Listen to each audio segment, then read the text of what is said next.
and welcome back to Otaku No Video. As always, thank you very much for joining me. Time today for part 2 of my primer on Gainax, the controversial anime studio responsible for some of the most popular anime in anime fandom, and also some of the most controversial. Which is important because today we'll be talking about the central Gainax show, the most controversial of them all, arguably, Neon Genesis Evangelion. Now, I'm going to wander kind of far afield in this one because I want to give you a lot of context as to what was going on with this show. First off, some backstory, as I talked about in the last video. Gainax was started by a bunch of folks who were involved in putting on conventions. And they eventually got a lot of contacts with various companies and got money and so forth and started making anime. And they made a lot of anime that was remarkable, that got a lot of critical acclaim, a lot of fame within the anime community, and also just with the public at large. Unfortunately, Gainax's folks were fans, they were not business people.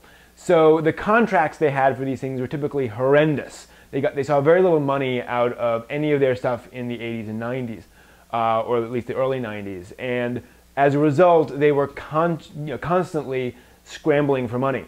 If you want more information about this era of Gainax, actually, check out a book called the Notenki Memoirs. This was a book translated from the Japanese by one of the founders of Gainax. And he was actually responsible for the general product side of the company that had an actual physical store that sold things like garage kits and model kits and DVDs and so forth. And that always did well, actually, and that was kind of what was keeping the company afloat for a long time.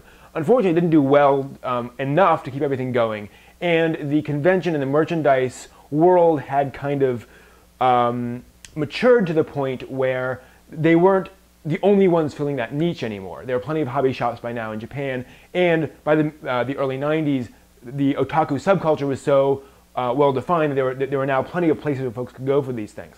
So Gainax was in trouble, and they were spending a lot of time trying to figure out what would be a really big anime. And unfortunately, they spun their wheels for a number of years on different anime ideas that never really saw the light of day. Neat concepts that just collapsed as they were doing it, and they just kind of got tired of it and moved on. And so they just sort of kept burning through money. Finally, it got so bad that they had to basically risk everything on one final last-ditch attempt to make money. I mean, literally, they were down to having difficulty with payroll at this point, and they just put everything into one final story. They were kind of not particularly happy with it, but it was like, we got to get something out the door. And so they worked on an anime called Neon Genesis Evangelion, a TV series. Now, in order to understand Evangelion, we need to understand a few things that were going on at the time. Throughout the 80s, anime was still seen by most folks as for kids, but had developed its own fandom. And the general populace was beginning to wake up to the fact by the mid-90s that anime was now more than just kids stuff. Otaku had known this for a while, but when Evangelion aired, it aired Sunday afternoons, evenings, I think like 5 p.m. on Sundays. And so this was a time slot when anyone could tune in to watch it, housewives, anyone.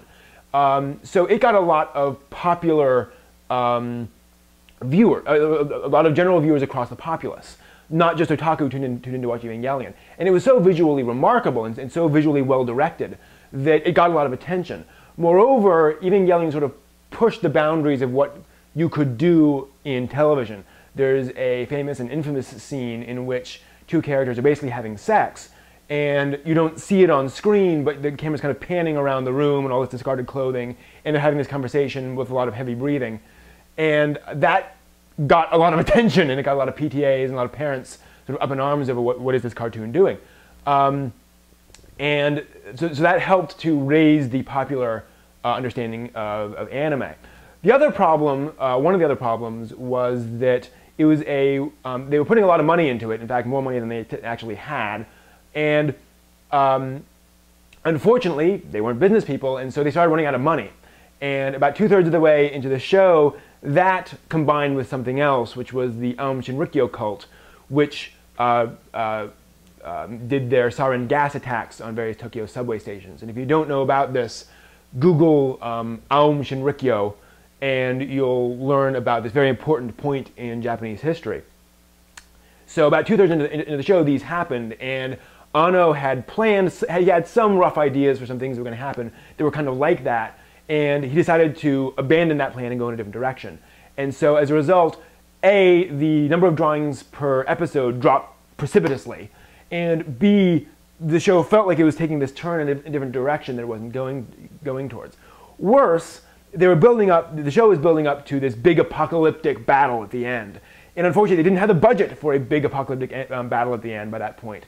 So they made an artistic choice. And so the last 2 episodes of Evangelion, no spoilers here, the last 2 episodes of Evangelion are essentially a head trip. They are a very artsy, very cerebral, not even a story, but an animation. And it's more, if you've ever seen experimental animations like online or things like that, and where someone will do this weird stop motion thing about a guy in a piano, it's kind of like that, although it's all using Evangelion characters. And it makes sense, but it is a complete 180 degrees from what Evangelion was doing up to that point. It's got a lot of people angry to the point of death threats.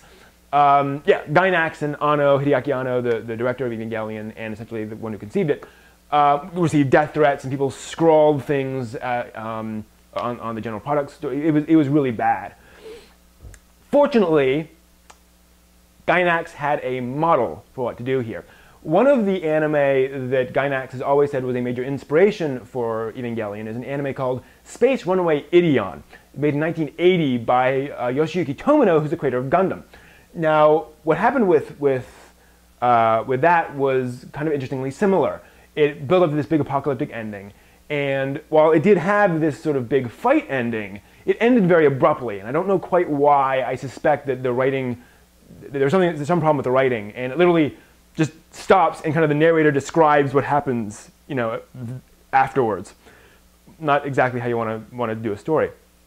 So the thing about that was that gained some notoriety, and Tomino fixed that, if you will, by coming out with 2 movies. The first essentially summarizes the events of the first 2/3, 3/4 or so of the TV series with some new scenes to kind of make it all fit together, and then did a second movie which completely rewrote the ending, and did a complete big final ending, big budget animated ending, which was much darker and much grittier and much tougher than the TV series ever was. I mean, this has one of the highest death counts of any anime ever.